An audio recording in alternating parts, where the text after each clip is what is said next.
పల్నాడు ప్రజానాడు ప్రేక్షకులకు నమస్కారం. ఈరోజు మన ముందు పల్నాడు ప్రాంతానికి చెందిన వ్యక్తి బాణవతి వెంకటేశ్వర నాయక్ అంటే తెలియని వ్యక్తి ఉండరు. నమస్తే సార్. నమస్తే అన్న. బాగున్నారా? బాగున్నారా మీరు? బాగున్నాను సార్. ముందుగా మీ కుటుంబ నేపథ్యం, మీ చదువు? మాది వెల్దుర్తి మండలంలోని కొత్త పుల్లారెడ్డిపురం అనేటి ఒక మారుమూల గిరిజన ప్రాంతం. ఇక గిరిజన ప్రాంతాలంటే మనకు తెలుసు, ఇప్పుడిప్పుడే అభివృద్ధి చెంది వాళ్ళ కుటుంబాల్లో పిల్లల్ని ఇప్పుడిప్పుడే చదివించుకుంటూ ఒక అభివృద్ధి వైపుగా దిశగా అడుగులు వేస్తూ ఉన్నారు. నాది 10th క్లాస్ వరకు నాగార్జున సాగర్లోని ఆంధ్రప్రదేశ్ గిరిజన గురుకుల విద్యాలయానికి సంబంధించినటువంటి ఏపీ TWRSలో 10th క్లాస్ వరకు చదువుకోవడం జరిగింది. ఆ స్కూల్లో 10th క్లాస్ టాపర్గా ఉన్నాను. ఆ తర్వాత శ్రీకాళహస్తిలోని కాలేజ్ ఆఫ్ ఎక్సలెన్స్ ఏదైతే, అది కూడా ట్రైబల్ వెల్ఫేర్కి సంబంధించినటువంటి కాలేజ్ ఆఫ్ ఎక్సలెన్స్లో ఇంటర్మీడియట్ పూర్తి చేసి, ఆ తర్వాత తిరుపతిలోనే దక్షిణ భారతదేశంలోనే అతి ప్రతిష్టాత్మకమైనటువంటి విశ్వవిద్యాలయం అయినటువంటి శ్రీ వెంకటేశ్వర విశ్వవిద్యాలయంలో అక్కడ డిగ్రీ కావచ్చు, పీజీ కావచ్చు పూర్తి చేయడం జరిగింది. అందరికీ తెలిసిందే, మీ గురించి ఒక చిన్న విమర్శ ఉంది, దానిపై మీరు?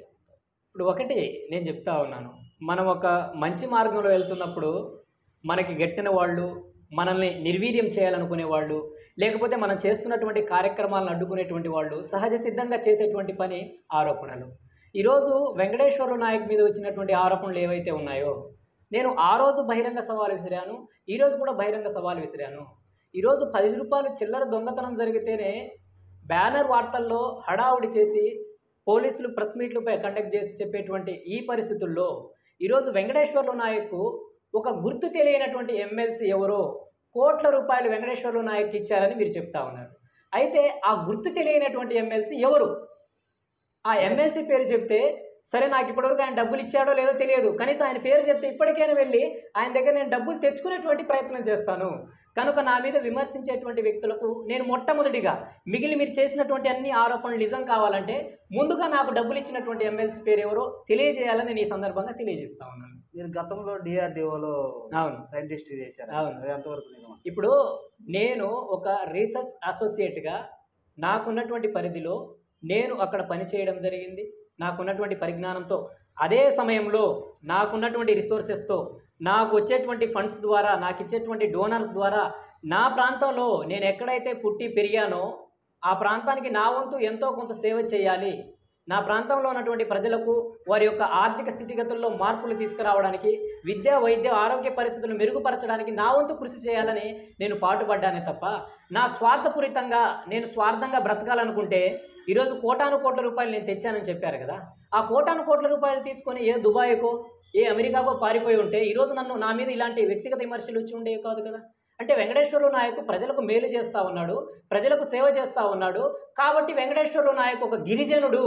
ఈ గిరిజనుడు ఏంటి, ఈ ఆధిపత్యంగా ఉన్నటువంటి పలనాడు ప్రాంతంలో సేవలు చేయడం ఏంటి, లేకపోతే ఒక ఉన్నత స్థాయిలో తిరగడం ఏంటి అనేటువంటి ఒకే ఒక కుట్రకోణంతో ఈరోజు నా మీద బురద జల్లేటువంటి ప్రయత్నం చేశారు, ఆరోపణలు చేశారు, అన్నీ చేశారు. నేను ఈరోజు ఇంకో అంశం కూడా చెప్తా ఉన్నాను, వెంకటేశ్వర నాయక్ని అరెస్ట్ చేశారని మీరు అందరూ చెప్తా ఉన్నారు కదా. ఈరోజు వెంకటేశ్వర నాయక్ మీద ఉన్నటువంటి FIRలు ఏంటో మీరు తీసుకురండి. FIRలు దాస్తే దాగే కావు కదా. ఈరోజు వెంకటేశ్వర నాయక్ని అరెస్ట్ చేస్తే ఏ జైలుకు తీసుకెళ్లారు, ఏ కోర్టులో హాజరుపరిచారు, ఏ జైల్లో శిక్ష అనుభవించాడు, వీటన్నిటిని ప్రజల ముందుకు తీసుకురండి. ఆ రోజు ప్రజలు నమ్ముతారు కదా. ఈరోజు పలనాడు ప్రాంతంలో ఉన్నటువంటి ప్రతి పౌరుడికి తెలుసు వెంకటేశ్వర నాయక్ ఎట్లాంటి వ్యక్తి, వెంకటేశ్వర నాయక్ ఎంతమందికి మేలు చేశాడు.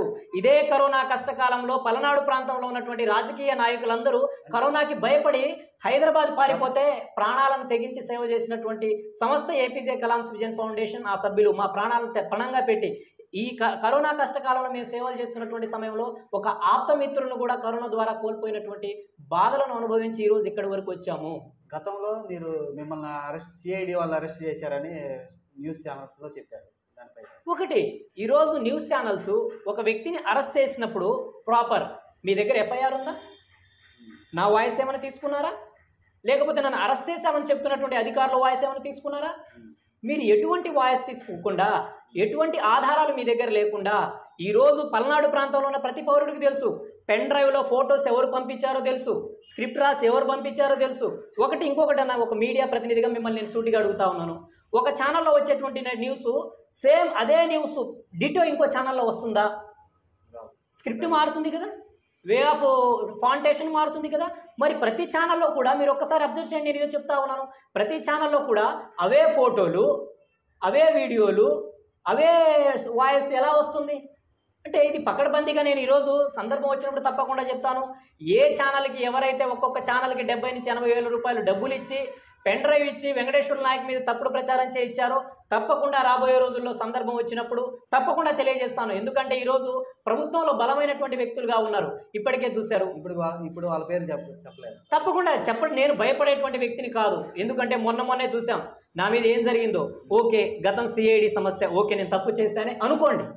తప్పు చేసినటువంటి వ్యక్తిని వేధించి హింసించేటువంటి అధికారం మీకు ఎవరిచ్చారు? అరెస్ట్ చేయండి, ఎఫ్ఐఆర్ ఫైల్ చేయండి, మెజిస్ట్రేట్ ముందు హాజరుపరచండి.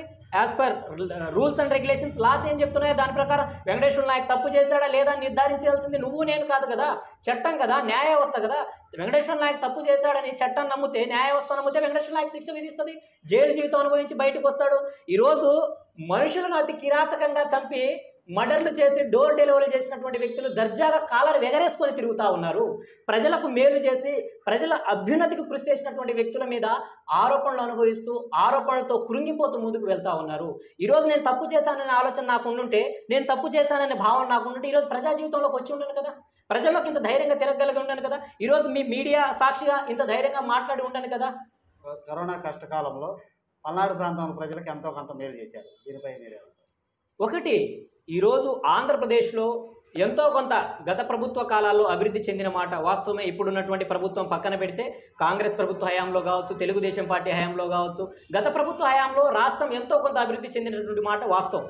కానీ ఈరోజు పలనాడు ప్రాంతం అనేది గడిచిన 75 సంవత్సరాలుగా, ఈ భారతదేశానికి స్వాతంత్రం వచ్చి 75 సంవత్సరాలు పూర్తి అవుతున్నా ఈరోజు తినడానికి తిండి, తాగడానికి నీళ్లు, అలానే కళ్ళెదుట మన బిల్డింగులు ఎక్కితే కృష్ణమ్మ పరవళ్ళు కళ్ళ ముందు కనిపిస్తూ ఉన్నా ఈరోజు మనకు తాగడానికి నీళ్లు లేవు, లేకపోతే మన పొలాల్లో వ్యవసాయం చేసుకోవడానికి సాగునీరు లేనటువంటి పరిస్థితుల్లో కక్షలు, కార్పణ్యాలు, వ్యక్తిగత ద్వేషాలు, వ్యక్తిగత హింసలతో ఒకరినొకరి చంపుకొని రక్తపాతంతోనే మన పలనాడు ప్రాంతం ముందుకు వెళ్తుంది. కానీ ఆనాడు పల్నాటి బ్రహ్మనాయుడు గారు ఏం చెప్పారు? కులాలు, మతాలు, జాతులు అతీతంగా ప్రతి పౌరుడు కూడా, పలనాడులో ఉన్నటువంటి ప్రతి పౌరుడు కూడా కలిసిమెలిసి జీవనాన్ని కొనసాగించండి ఆ రోజు చాపకూడు సిద్ధాంతంతో ఒక గొప్ప వ్యక్తిత్వాన్ని చాటి ఈరోజు భారతదేశంలోనే 1600 సంవత్సరాల ఘన చరిత్ర కలిగినటువంటి ఈ పలనాడు ప్రాంతం అభివృద్ధి పదంలో ముందుకు వెళ్ళలేదంటే ఎవరు కారకులు దీనికి? ఈరోజు వైద్య సౌకర్యాల కోసం, ఉన్నత విద్య కోసం, ప్రతి చిన్న సమస్య కోసం ఈరోజు గుంటూరు, నర్సరావుపేటకు పరిగెట్టవలసినటువంటి పరిస్థితులకు ఈ మాచర్ల ప్రాంతాన్ని దిగజార్చింది ఏదో. ఈ విద్యా వైద్యం ఇంప్రూవ్ అవ్వలేదంటారా? ఏముంది ఇక్కడ? ఒక్క ఎస్కేబిఆర్ కాలేజీని మినహాయిస్తే మాచర్ల పట్టణంలో కావచ్చు, మాచర్ల నియోజకవర్గం కావాలి, ఎస్పెషల్లీ ఈ గురజాల మాచర్ల నియోజకవర్గాల్లో ఉన్నటువంటి ఒక ఉన్నత విద్యా వ్యవస్థ సంస్థ చెప్పండి మీరు. ఒక ప్రభుత్వ హాస్పిటల్, ఒక పెద్ద ఈరోజు చిన్న జ్వరం వస్తేనే మన ప్రభుత్వ హాస్పిటల్కి వెళ్తే మా వల్ల కాదు, గుంటూరుకి తీసుకెళ్ళండి. గతంలో మామూలుగా ఉండే స్కూళ్ళు ఇప్పుడేమో కార్పొరేట్ స్థాయిలో అన్ని నాడు నేడు పెట్టి స్కూల్స్ బాగా చేసాము. ఒకటి, ఈరోజు రాష్ట్రంలో ఉన్నటువంటి వైఎస్ జగన్మోహన్ రెడ్డి గారి ప్రభుత్వం మాటలతో ప్రజలను మభ్యపెడతా ఉన్నదనేది 100కి 100 పాళ్ళు వాస్తవం. మీరు చెప్పినటువంటి అంశమే తీసుకుందాం. 10 రోజుల క్రితం ఇదే మాచర్ల పట్టణంలో ఒక సాంఘిక సంక్షేమ శాఖకు చెందినటువంటి ఒక పాఠశాలకు సంబంధించినటువంటి బిల్డింగ్కి సంబంధించినటువంటి భవనం కూలిపోయినటువంటి అంశం మీకు తెలుసు. మరి నాడు నేడుని వేల కోట్ల రూపాయల ప్రజాధనాన్ని మీరు ఖర్చు చేసి మేము పాఠశాలను రూపుదిద్దుతున్నాం, పాఠశాలను మారుస్తున్నాం అంటున్నారు కదా. మరి ఈరోజు ఒక సాంఘిక సంక్షేమ శాఖలో సంబంధించినటువంటి ఒక పాఠశాల పడిపోయి విద్యార్థులకు జరిగి ఉండుంటే ఈరోజు మీరు ఏ విధంగా డబ్బాలు చెప్పుకుంటున్నారు? ఈరోజు ఉన్నత విద్య అంటే అద్దాల భవనాలు, ఉన్నత బంగ్లాలైనా ఉన్నత విద్యకు అవసరమైనటువంటి ప్రణాళికలు అది కాదు కదా. ఈరోజు నాడు నేడు మీరు అంటున్నారు, ఓకే, ఎడ్యుకేషన్ సిస్టాన్ని మోడరైజ్ చేయడంలో భాగంగా, అభివృద్ధి చేయడంలో భాగంగా మీరు ఒక కంకణాన్ని తీసుకున్నామని ఈరోజు గౌరవ రాష్ట్ర ముఖ్యమంత్రి వైఎస్ జగన్మోహన్ రెడ్డి గారు చెప్తా ఉన్నారు. బిల్డింగ్లను కట్టేసినంత మాత్రాన ప్రతి పేదవాడికి ఉన్నత విద్య అందినట్టేనా? నాణ్యమైనటువంటి విద్య అందినట్టేనా? ఈరోజు రాష్ట్రంలో ఉన్నటువంటి పాఠశాలల్లో ఉన్నటువంటి వేకెన్సీస్ ఒక్కసారి తీయండి. 90% విద్యార్థులు, 90% ఉపాధ్యాయులు లేకుండా ఈరోజు పాఠశాలలు నడుస్తున్నాయి. ఒక్కొక్క పాఠశాలలో ఒక్కరు విద్యా బోధన జరుగుతున్నటువంటి పాఠశాలలు ఆంధ్రప్రదేశ్ వ్యాప్తంగా 5,000కు పైచిలుకు పాఠశాలలు ఉన్నాయి. ఈరోజు కోటాను కోట్ల రూపాయలు ట్యాబ్ స్కీమ్స్ అని మరొకటని నిరుపయోగంగా మీరు ఖర్చు చేస్తూ ఉన్నారే. ఈరోజు ఒకప్పుడు మన విద్యాలయాల్లో గురువుల ద్వారానే కదా ఈరోజు ఐఏఎస్లు, ఐపీఎస్లు ప్రభుత్వ పాఠశాల నుంచి వచ్చారు. ఈరోజు ట్యాబుల ద్వారా ఒరిగింది ఏంటి? కనుక ఈ యొక్క అసంబద్ధమైనటువంటి అసంపూర్ణమైనటువంటి మాటలతో ప్రజలను మభ్యపెట్టడం వైఎస్ జగన్మోహన్ రెడ్డి గారు, అలానే వైఎస్ఆర్సీపీ ప్రభుత్వం మానుకోవాలని కూడా నేను హితవు పలుకుతాను. గత ప్రభుత్వాల్లో గవర్నమెంట్ స్కూల్స్ ఎక్కువ చదువుతున్నారా? ఇప్పుడు ఎక్కువ చదువుతున్నారా? గత ప్రభుత్వ హయాముల నుంచి చూసుకుంటే మీరు చెప్తా ఉన్నారు గత ప్రభుత్వ హయాంలో పాఠశాలలో ఎక్కువ విద్యార్థులు ఉన్నారా, ఇప్పుడు ఎక్కువ ఉన్నారా? ఈరోజు కేవలం మేము 15,000 రూపాయలు ఇస్తున్నామంటే పాఠశాలలకు వెళ్తున్నారంటే విద్యార్థులు, అంటే వాళ్ళకి విద్య ప్రాధాన్యమైనదా లేకపోతే 15,000 రూపాయల డబ్బులు ప్రాధాన్యమైనదా? విద్య ప్రమాణం. మరి ఈరోజు పాఠశాలకు వెళ్తున్నటువంటి విద్యార్థులకు నేను తెలియజేస్తా ఉన్నాను, ఏదైనా ఒక 10 రూపాయలు మనం ఇన్వెస్ట్ చేస్తున్నామంటే దాని నుంచి మనకు వచ్చేటువంటి ప్రతిఫలం క్యాపిటల్ కావచ్చు, దాని నుంచి వచ్చేటువంటి మనకి రీఇన్వెస్ట్మెంట్ ఏదైతే ఉందో దాని ఆధారంగానే మనం ముందుకు వెళ్తాం కదా. గత ప్రభుత్వ హయాంలో మరి విద్యకు సంబంధించి ఉన్నత విద్యకు కావచ్చు, పాఠశాల విద్యకు సంబంధించి ఉత్తీర్ణత శాతం కావచ్చు, పాఠశాలలో విద్యార్థులకు సంబంధించినటువంటి శాతాన్ని మనం చూసుకుంటే 80-90% ఉంటే ఈరోజు 61.33% పడిపోయింది. మరి గత ప్రభుత్వంలో ఎలా ఉంది, ఇది ఇప్పుడు ఎలా ఉందో ఈ పర్సంటేజ్లు సాక్షాత్తు రాష్ట్ర ప్రభుత్వం కేంద్ర ప్రభుత్వం విడుదల చేసినటువంటి ఆ యొక్క క్యాపిటల్కి సంబంధించినటువంటి అకౌంట్సే చెప్తున్నాయి కదా. మరి క్లియర్ కట్గా తెలుస్తూ ఉంది కదా. ఈరోజు పేద ప్రజలు కోరుకుంటా ఉంది నాణ్యమైనటువంటి విద్య.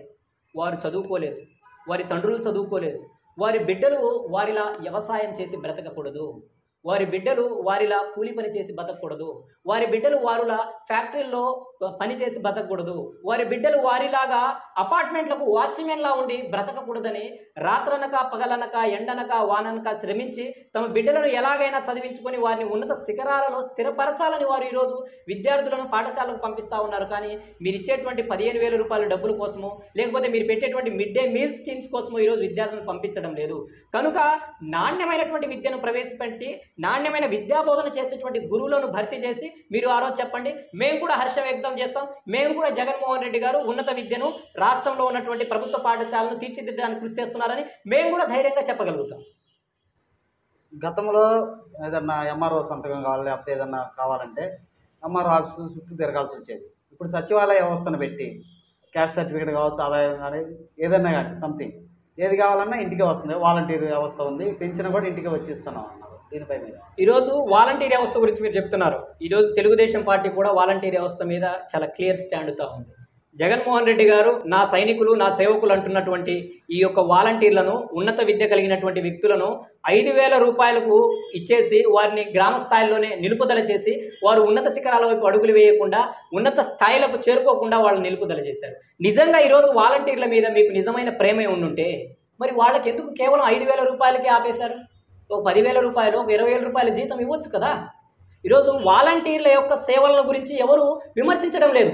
కానీ వాలంటీర్ల ముసుగులో కొందరు వ్యక్తులు చేస్తున్నటువంటి అరాచకాలను ఈరోజు దేశంలో ఉన్నటువంటి రాష్ట్రంలో ఉన్నటువంటి అన్ని పార్టీలు వ్యతిరేకిస్తున్నాం. మొన్నటికి మొన్న మనం చూసాం, నరసరావుపేట పట్టణంలో ఒక వాలంటీర్ చేసినటువంటి ఘనకార్యం అతనికి వాలంటీర్ రత్న అనేటువంటి అవార్డు కూడా వచ్చిందంట. ఒక ఎస్సీ సామాజిక వర్గానికి చెందినటువంటి ఒక బాలికను వేధించి హింసిస్తే ఆ పాఠశాలకు మానేసినటువంటి ఆ బాలిక పాఠశాల నుంచి ఇంట్లోకి పరిమితం అయితే తన చెల్లెలు వెళ్తుంటే మీ అక్కని తీసుకొస్తావా లేకపోతే నిన్ను రేప్ చేసి చంపేయమంటా అని భయభ్రాంతులకు గురి చేస్తే ఆ అంశాన్ని ఆ చెల్లెలు వెళ్ళి తన అక్కకు చెబితే ఆ అక్క మనస్తాపానికి గురై పురుగుల మంది తాగి ఆత్మహత్యకు పాల్పడినటువంటి ఘటనలు మనం చూసాము. ఇలాంటి వ్యక్తులనా మనం ఈరోజు వాలంటీర్ వ్యవస్థలో కొనసాగిస్తూ ఉంది. ఈరోజు ప్రజలకు సేవ చేయడానికి కదా మిమ్మల్ని మేము పెట్టుకున్నాము. ఈరోజు రాష్ట్రంలో జరుగుతున్నటువంటి ఒంటరి మహిళల మీద దాడుల గురించి మీకు అందరికీ తెలుసు. సాక్షాత్తు జనసేన అధినేత పవన్ కళ్యాణ్ గారు ఒక సందర్భంలో 30,000 మంది మహిళలు ఈ రాష్ట్రంలో మిస్సింగ్ అయ్యారు. దానికి ప్రధాన కారణం వాలంటీర్ వ్యవస్థ. ఈరోజు సుప్రీంకోర్టు ఏం చెప్తా ఉంది, మన వ్యక్తిగత గోప్యతకు సంబంధించి ప్రతి అంశానికి కూడా ఈరోజు ఆధార్ నెంబర్ మనం ఒక ప్రభుత్వానికి ఇవ్వాలన్నా మన కన్సర్న్ లేకుండా ఆధార్ నెంబర్ తీసుకోవడానికి లేదు. కానీ ఈరోజు వాలంటీర్ వ్యవస్థ మన కుటుంబంలో ఎంతమంది ఉంటున్నాం, ఎక్కడ ఉంటున్నాం, ఏం చదువుతున్నారు, ఎవరికి ఎవరితో సంబంధం ఉంది, ఎవరికి ఎటువంటి ఆరోగ్య సంబంధాలు ఉన్నాయని అన్నీ తీసి ఈరోజు ఆ యొక్క వ్యక్తుల యొక్క మానసిక స్థైర్యం దెబ్బతీసి ఆ వ్యక్తుల యొక్క మానసిక రుగ్మతతో ఆడుకుంటున్నటువంటి పరిస్థితులు మనం ఈరోజు చూస్తూ ఉన్నాము. వాలంటీర్ వ్యవస్థ నీతి నిజాయితీగా పనిచేస్తే అందరం హర్షం వ్యక్తం చేస్తాం, అందరం తప్పకుండా ప్రోత్సహిస్తాం. కానీ చట్ట వ్యతిరేక కార్యక్రమాలకు, సంఘ విద్రోహక కార్యక్రమాలకు పాల్పడితే అలాంటి వ్యవస్థను తప్పకుండా సంబంధించినటువంటి చేర్పులు మార్పులు తీసుకొచ్చి ముందుకు తీసుకువెళ్లాల్సినటువంటి అవసరం ఉంటుంది. అలానే మీరు చెప్పారు కదా ఎంఆర్ఓలు, గతంలో కూడా ఎంఆర్ఓలకు సంబంధించినటువంటి అంశాల్లో అరాకొరగా అక్కడక్కడ పొరపాట్లు ఉండేవి, కానీ 100% పొరపాట్లు లేవు. ఎవరో ఒక అవినీతి అధికారుల ద్వారా, అవినీతికి అలవాటైనటువంటి అధికారుల ద్వారానే సమస్య ఉంది. కానీ ఈరోజు ఒక సిస్టమ్ ఉంటే ఆ సిస్టంలో అందరు కరప్టెడ్ వ్యక్తులని మనం చెప్పలేము. ఒక 70% నీతి నిజాయితీ కలిగిన వారు ఉంటారు, ఒక 30% కరప్టెడ్ ఫెలోస్ ఉంటారు. ఈ కరప్టెడ్ ఫెలోస్ వల్ల పూర్తి వ్యవస్థనే తప్పనడం సాధ్యమైనటువంటి అంశం కాదు. ఉద్యోగాలు ఇచ్చామని జగన్మోహన్ రెడ్డి గారు చెప్తా ఉన్నారు కదా. మరి ఈ వాలంటీర్ వ్యవస్థతో పాటు ఈ గ్రామ సచివాలయ వ్యవస్థతో పాటు మెగా డిఎస్సి, మేము రాగానే మెగా డిఎస్సి ఇస్తామన్నారు కదా. ఈరోజు అనేక మంది పేద కుటుంబాల విద్యార్థులు టీటీసీ పూర్తి చేసుకొని ఈరోజు మనం ఉన్నత విద్య వైపు వెళ్ళాలి, లేకపోతే పాఠ్యాంశాలు బోధించేటువంటి వ్యవస్థలో వెళ్ళాలని ఈరోజు అవనిగడ్డ కావచ్చు, విజయవాడ కావచ్చు వస్తే లక్షలాది మంది విద్యార్థులు దీనికోసం పోటీ పడతా ఉన్నారు. మరి ఎందుకు మెగా డిఎస్సిని మీరు ఇవ్వలేకపోయారు? మరి మీకు చెప్తున్నటువంటి మాటల పట్ల విశ్వసనీయత ఎక్కడ ఉందనేది కూడా జగన్మోహన్ రెడ్డి గారు వారు ప్రశ్నించుకోవాల్సినటువంటి అవసరం ఉంది. గతంలో మీరు బీజేపీలోనూ జనసేనలో చేరతారని అనుకున్నారు. ఇప్పుడు స్వయాన లోకేష్ గారి సమక్షంలో టీడీపీలో చేరారు. మీకు ఎలాంటి భరోసా ఇచ్చారు? నేను ఇప్పటివరకు నేను చెప్తా ఉన్నాను, వెంకటేశ్వర్లు నాయక్ ఏదో పదవి కావాలనో, లేకపోతే వెంకటేశ్వర్లు నాయక్ ఒక ఉన్నత అందలాన్ని ఎక్కాలనో ఈరోజు నేను తెలుగుదేశం పార్టీలో చేరలేదు. రాష్ట్రంలో ప్రజాస్వామ్య వ్యవస్థ ఖూనీ కాబడింది, ప్రజల హక్కులను హరించబడ్డాయి.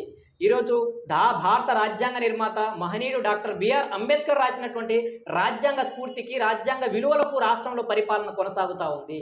ఈరోజు కనీసం మాట్లాడేటువంటి వాక్ స్వాతంత్రం లేకుండా మీడియా వ్యవస్థల మీద కావచ్చు, లేకపోతే స్వతంత్ర వ్యక్తుల మీద కావచ్చు దాడులు జరుగుతూ ఉన్నాయి. పల్నాడులోనే మనం చూసాం, ఏదైనా మాట్లాడితే సాయంత్రానికి వారి మీద కేసులు ఫైల్ చేసి వేధింపులకు గురి చేసినటువంటి పరిస్థితులు మనం చూసాము. ఈ యొక్క హత్యలు కావచ్చు, డోర్ డెలివరీ ఘటనలు మనం చూసాము, శిరోమండలం ఘటనలు మనం చూసాము. ఈరోజు ప్రజలు అభివృద్ధి సంక్షేమంతో పాటు స్వేచ్ఛాయుతమైనటువంటి జీవితాలను గడపాలని కోరుకుంటారు. ఈరోజు నువ్వు ఇచ్చేటువంటి 10,000 రూపాయల కోసమో 15,000 రూపాయల కోసమో ఈరోజు ప్రజలు అడుక్కునేటువంటి పరిస్థితులు లేరు. స్వేచ్ఛమైనటువంటి వాతావరణం, స్వేచ్ఛా పరిస్థితులను వాళ్ళు కలిగించగలిగితే వారు అభివృద్ధి అవ్వడానికి వారి ఆలోచనతో వాళ్ళు ముందుకు వెళ్ళగలుగుతారు. కానీ ఈరోజు రాష్ట్రంలో లా అండ్ ఆర్డర్ కావచ్చు, పోలీస్ వ్యవస్థ కావచ్చు, అన్ని వ్యవస్థలను నిర్వీర్యం చేసి ఒక నియంత పోకడలతో ఒక నియంత పాలన రాష్ట్రంలో కొనసాగుతూ ఉంది. ఈ నియంత పోకడల వైపు నుంచి, ఈ నియంత పాలన నుంచి రాష్ట్రాన్ని తిరిగి గాడిలో పెట్టి ప్రజాస్వామ్యత పాలన రాష్ట్రంలో రావాలంటే అది ఒక విజనరీ లీడర్, ఈ రాష్ట్రానికి 14 సంవత్సరాలు ముఖ్యమంత్రిగా చేసినటువంటి వ్యక్తి ఒక్క నారా చంద్రబాబు నాయుడు గారితోనే సాధ్యమవుతుంది. కాబట్టి ఆయన సారథ్యంలో, ఆయన చూపినటువంటి దిశానిర్దేశంలో, ఆయన ఏదైతే విజన్ 2047 అన్నాడో ఆ విజన్లో ముందుకు కదలాలి. ఆ విజన్లో మేము ఒక సమితమై, మేము ఒక ఉడతా భక్తిగా మేము చేయగలిగింది చేయాలనేటువంటి ఒకే ఒక్క లక్ష్యంతోనే ఈరోజు తెలుగుదేశం పార్టీలో జాయిన్ అవ్వడం జరిగింది. కానీ వ్యక్తిగత స్వార్థాల కోసమో, వ్యక్తిగత ప్రయోజనాల కోసమో ఈరోజు తెలుగుదేశం పార్టీలో అయితే జాయిన్ అవ్వడం జరగలేదు. ఇప్పుడు అమ్మఒడి 15,000 ఇస్తున్నారు కదా. ఇప్పుడు ఆర్థికంగా బలపడిన వాళ్ళు వేరు, ఎస్సీ ఎస్టీలు వెనకబడిన కులాలు ఉన్నాయి, వాళ్ళకి ఎంతో కొంత మేలు చేకూరుతుంది అంటున్నారు కదా.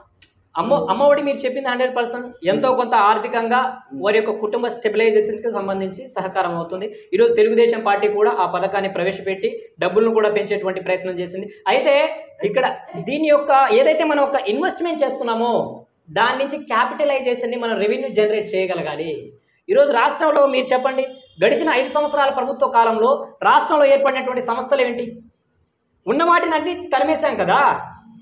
ఈరోజు 10 రూపాయలు సంపాదించి 2 రూపాయలను పంచి, లేకపోతే 8 రూపాయలు పంచి 2 రూపాయలతో ఇన్వెస్ట్ చేసి మళ్ళీ తిరిగి జనరేట్ చేయి, పర్ క్యాపిటల్ జనరేట్ చేయి, ఇన్కమ్ జనరేట్ చేయి. అలా కాకుండా నాకు వచ్చినటువంటి 10 రూపాయలను కూడా ఉచితంగా ఏదైతే ఈరోజు కూడా మీరు చెప్తా ఉన్నారు అమ్మఒడి, అర్హులందరికీ అమ్మఒడి వస్తుందా? మీ గ్రామాల్లో ఒక్కసారి మీరు అడగండి. ఈరోజు 100 మంది అర్హులు ఉంటే కేవలం 60 నుంచి 70 మందికి మాత్రమే అమ్మఒడి పథకం వస్తూ ఉంది. అలానే పార్టీలకి కులాలకు అతీతంగా ఇస్తున్నామని అది అంతా బూటకం మాత్రమే.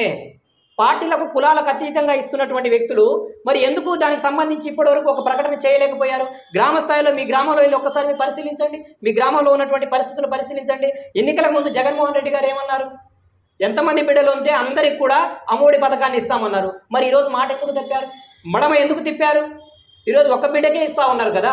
అలానే దాన్ని కోత విధించడం కోసం మీ దగ్గర 4 వీలర్ ఉందా, లేకపోతే మీకు 10 ఎకరాలు దాటి పొలం ఉందా, లేకపోతే మీకు బిల్డింగ్ ఉందా, 200 యూనిట్లు దాటి కరెంటు వాడుతున్నారా అని కోతలు విధించి అన్నింటినీ కోతలు విధించారు. కానీ ఈరోజు స్థానికంగా ఉన్నటువంటి ఎమ్మెల్యేల సిఫారసు లేకుండా, స్థానికంగా ఉన్నటువంటి నాయకుల సిఫారసు లేకుండా చిల్లి గవ్వ కూడా సామాన్యుడికి సొంత పార్టీ వాడికి కూడా చేరినటువంటి పరిస్థితి మీ అందరికీ తెలుసు, మీ మనస్సాక్షిగా తెలుసు, ఈరోజు రాష్ట్రంలో ఉన్నటువంటి ప్రజలందరికీ తెలుసు.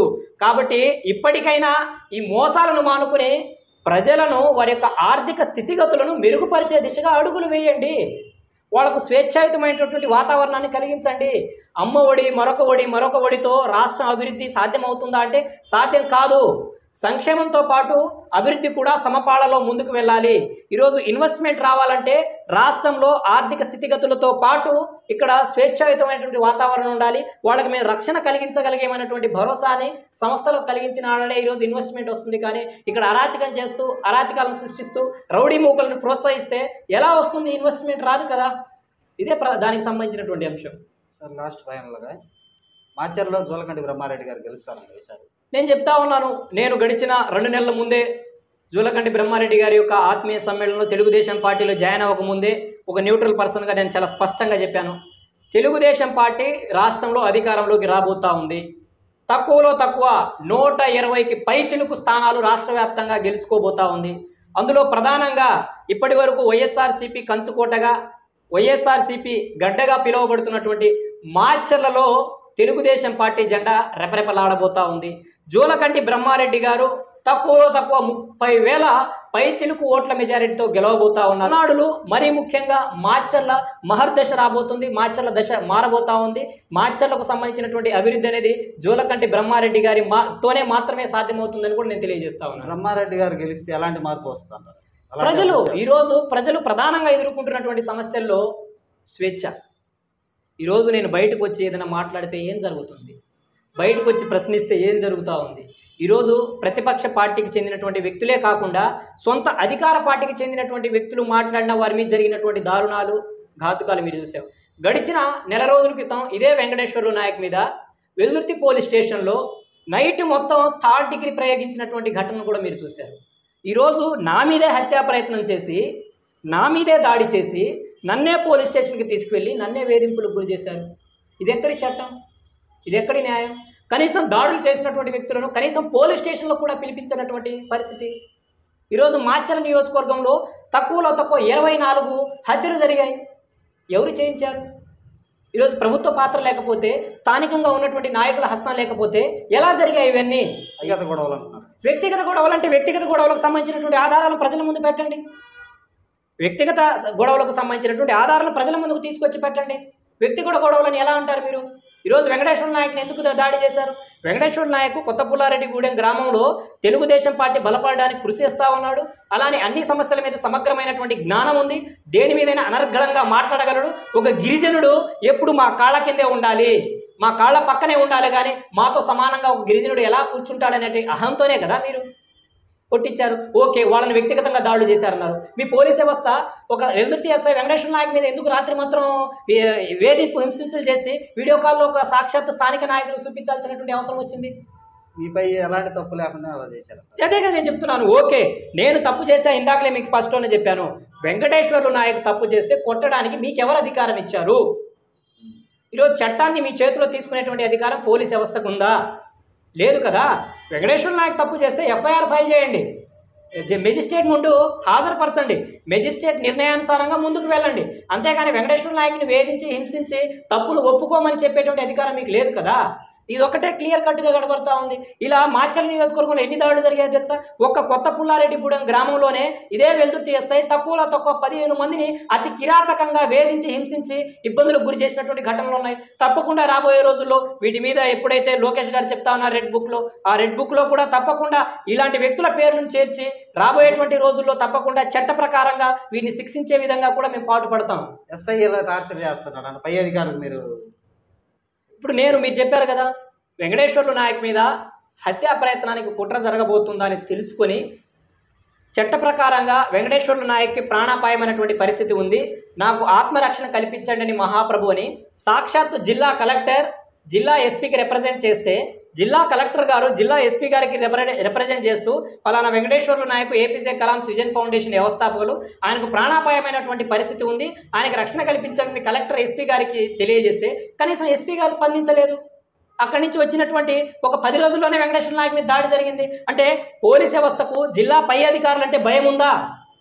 క్లియర్ కనబడతా ఉంది కదా. సాక్షాత్తు మీ ఎస్పీ గారే బ్రీఫ్ చేసి మీ ఎస్పీ గారే ఒక లెటర్ రిలీజ్ చేస్తే అలాంటి వ్యక్తి మీద ఈరోజు దాడి జరిగితే మీరు రక్షణ కల్పించడం పోగా వెంకటేశ్వర నాయక్ చంపడానికి అడవుల్లోకి తీసుకెళ్తారు.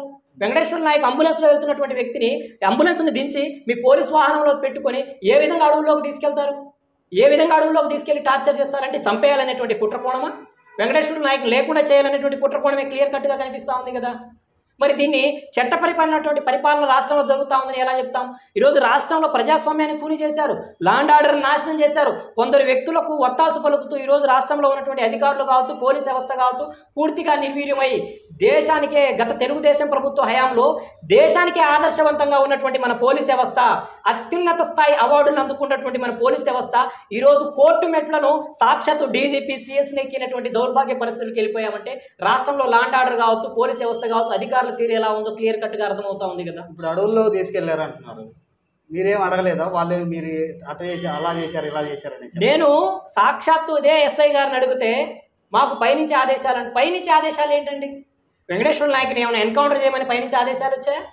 కనీసం ఒక వ్యక్తిని మీ కస్టడీలోకి తీసుకోవాలంటే 41A సిఆర్పిసి నోటీస్ ఇవ్వాలి, లేకపోతే వెంకటేశ్వర నాయక్ సంబంధించినటువంటి ఎఫ్ఐఆర్ ఉంటే పంచనామా ఇచ్చి, పంచనామా నా కుటుంబ సభ్యులకు సరెండర్ చేసి మీ వెంకటేశ్వర నాయకుని కస్టడీలోకి తీసుకుంటున్నాం, అరెస్ట్ చేస్తున్నామని తీసుకొని 24 గంటల్లో మీరు సుప్రీంకోర్టు గైడ్ లైన్స్ ప్రకారం అరెస్ట్ చేసినటువంటి ఒక వ్యక్తిని 24 గంటల్లో కోర్టు ముందు హాజరుపరచాలి.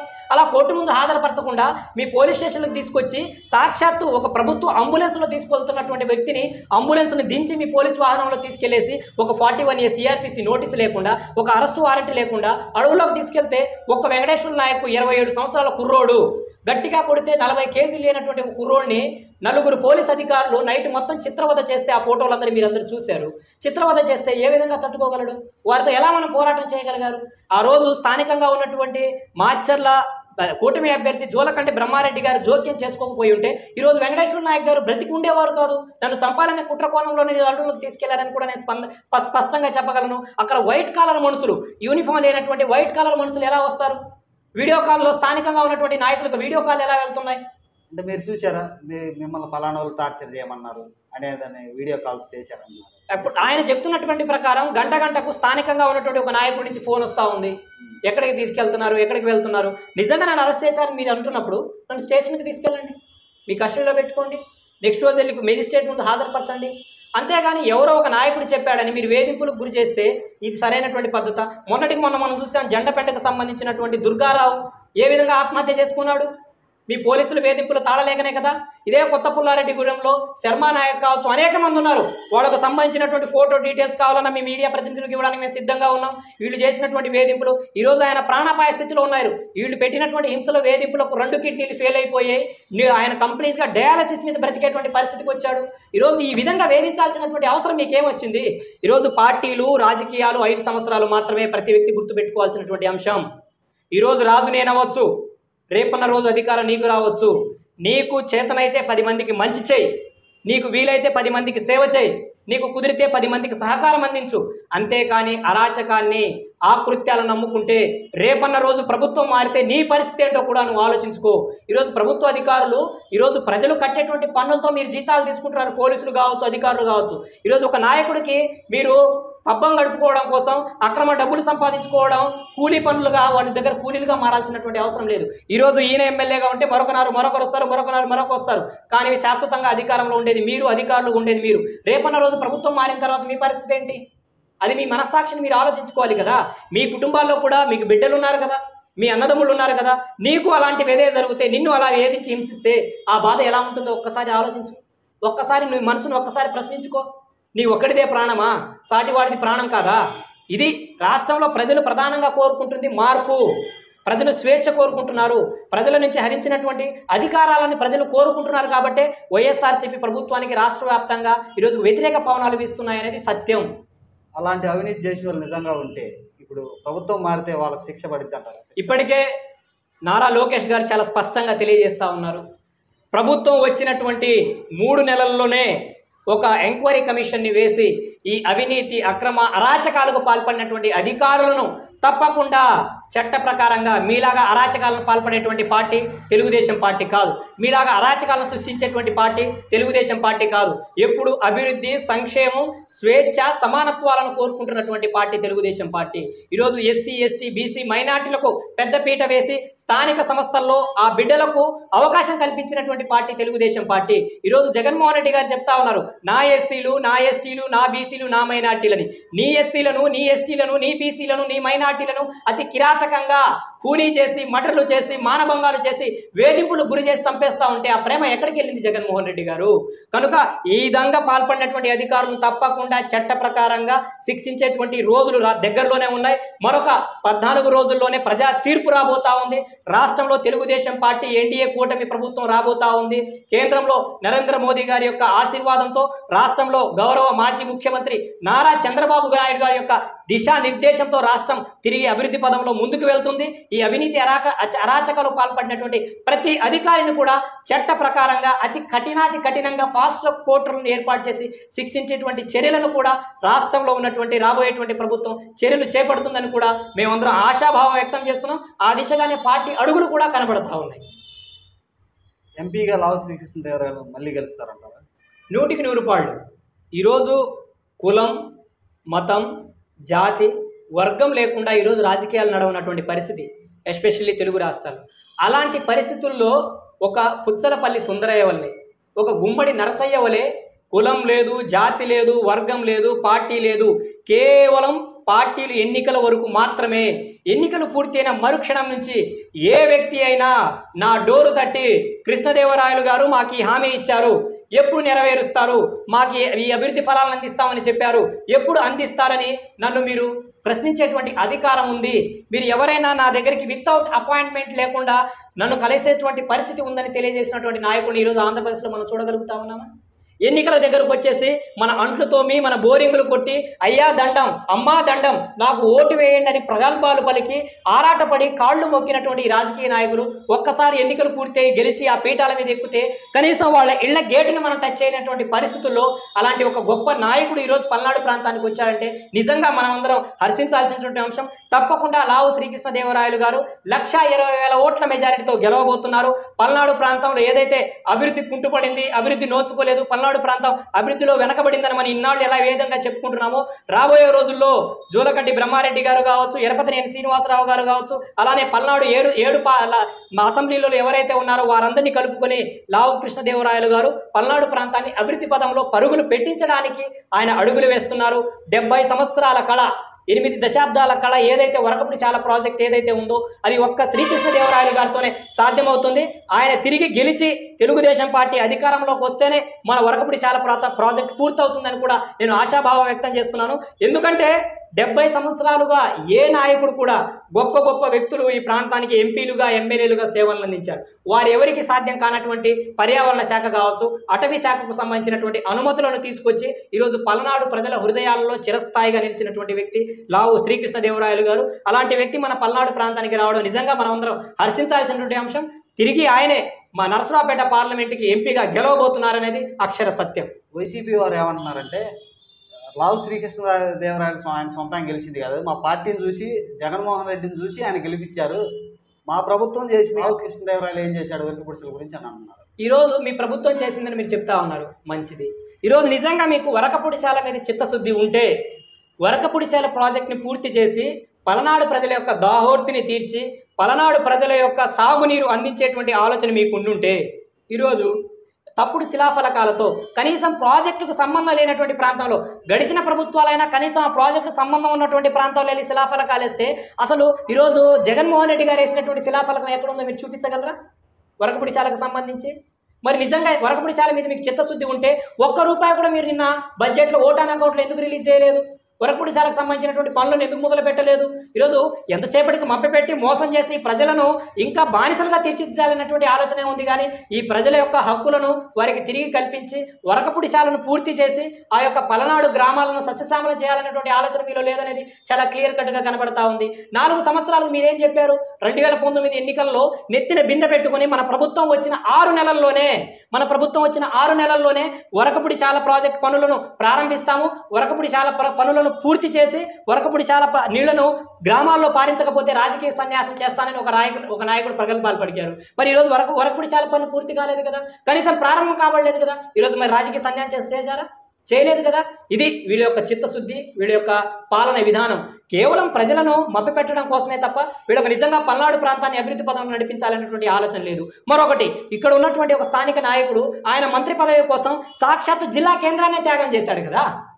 ఈరోజు పల్నాడు ప్రాంతానికి గుంటూరు నుంచి నరసరావుపేటకు మారింది ఏంటి? ఏం మారలేదు కదా, అదే డిస్టెన్స్ కదా. ఈరోజు గురజాల కావచ్చు, మాచర్ల కావచ్చు, కారంపూడి కావచ్చు, ప్రత్యేక పల్నాడు జిల్లా కేంద్రంగా ఉండాలని మనలాంటి వాళ్ళందరం కూడా ఉద్యమం చేశాం. పల్నాడు కేంద్రం మాచర్ల ప్రాంతంలోనే ఉండాలని.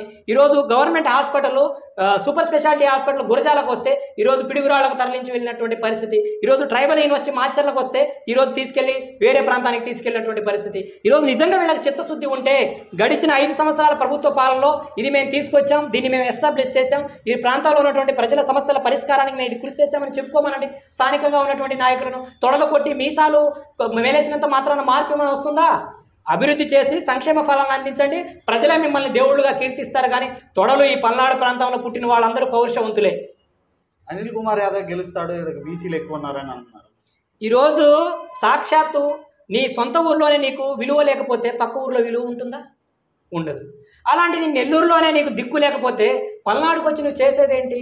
నెల్లూరులో నీకు విషయ పరిజ్ఞానం లేదు, నువ్వు ఎంతసేపటికి తొడలు కొడుతూ మీసాలు మెలేస్తావనే కదా నిన్ను నెల్లూరులో తంతే వచ్చి నర్సాపేటలో పడ్డావు. అలాంటప్పుడు ఈ నర్సాపేటలో ఎలా గెలుస్తావు అనుకుంటున్నావు? ఈ మంత్రి గారే ఆనాడు మంత్రిగా ఉన్నప్పుడు పోలవరం ప్రాజెక్టుకు సంబంధించి ఒక ప్రగల్భన పడియారు. 0.5%, 1% ఎందుకన్నా డిసెంబర్ 2020 కల్లా మేము పోలవరం ప్రాజెక్టుని పూర్తి చేస్తామన్నాయి అన్నాడు. ఎక్కడ పోయిందన్నా? అన్న ఎక్కడ పోయింది పోలవరం ప్రాజెక్టు? 2020 పోయింది, 21 పోయింది, 22 పోయింది, 23 పోయింది, 24 ఎన్నికలు వచ్చేసాయి అన్న. అక్కడ ఏం చేయలేవనే కదా నేను ఆడ తంతి ఇడికొచ్చి అక్కడ గెలవలేనోడు బాబుగారు చెప్పనట్లు మన ఇంట్లో చల్లని నోటు పక్క ఊట్లో చెల్లుతుందా? అలాంటి పరిస్థితి. ఆయనకి ఘోరమైనటువంటి పరాజయం ఎదురవబోతా ఉంది. కనీసం ఇక్కడ ఉన్నటువంటి గ్రామాలేంటో కూడా ఆయనకు తెలియనటువంటి పరిస్థితి. అలాంటిది ఇక్కడికి వచ్చి పల్నాడులో ఆయన రాజకీయం చేసేది ఏంటి? పల్నాడులో బీసీలు ఎవరు దొరకలేదా? జంగా కృష్ణమూర్తి గారిని ఎందుకు వదులుకున్నారు మీరు? ఈరోజు దేశంలోనే రాష్ట్రంలోనే ఒక బీసీ యాదవ సామాజిక వర్గానికి చెందినటువంటి ఒక పోరాట యోధుడిగా గుర్తింపు కలిగినటువంటి జంగా కృష్ణమూర్తి గారు కదా ఈరోజు వైసీపీ ప్రభుత్వం నుంచి బయటకు ఎందుకు వచ్చారు జంగా కృష్ణమూర్తి గారు? జంగా కృష్ణమూర్తి గారి కంటే గొప్ప వ్యక్తి అనిల్ కుమార్ యాదవ్ కాదు కదా. గురజాల ఎమ్మెల్యే సీటు ఆశించారు, అది రాకపోవడం నిజమే కదా. నిజమైనటువంటి అర్హత కలిగినటువంటి వ్యక్తి జంగా కృష్ణమూర్తి గారే. ఈరోజు అక్కడ గురజాలలో ఉన్నటువంటి మా కాసు మహేష్ రెడ్డి గారికి ఏ అర్హత ఉంది? ఏ ప్రజలకు దగ్గరయ్యాడు? ఈరోజు ప్రజల మధ్య వైషమ్యాలు సృష్టిస్తూ ఉన్నారు, కులాల మతాల మధ్య వైషమ్యాలు సృష్టిస్తూ ఉన్నారు. ఈ యొక్క ఆధిపత్య కులాలనే పైన పెట్టేసి ఈరోజు బీసీలను ఎస్టీలను అడగదొక్కేటువంటి ప్రయత్నం అక్కడ చేస్తూ ఉన్నారు. జంగా కృష్ణమూర్తి గారు గడిచిన ఎన్నికల్లో పని చేయకపోతే కాసు మహేష్ రెడ్డి గారు గెలిచి ఉండేవాళ్ళా? కాదు కదా. ఆయన 2 సార్లు ఎమ్మెల్యేలుగా గెలిచినటువంటి వ్యక్తి, ఇప్పుడు ఎమ్మెల్సీగా ఉన్నటువంటి వ్యక్తి.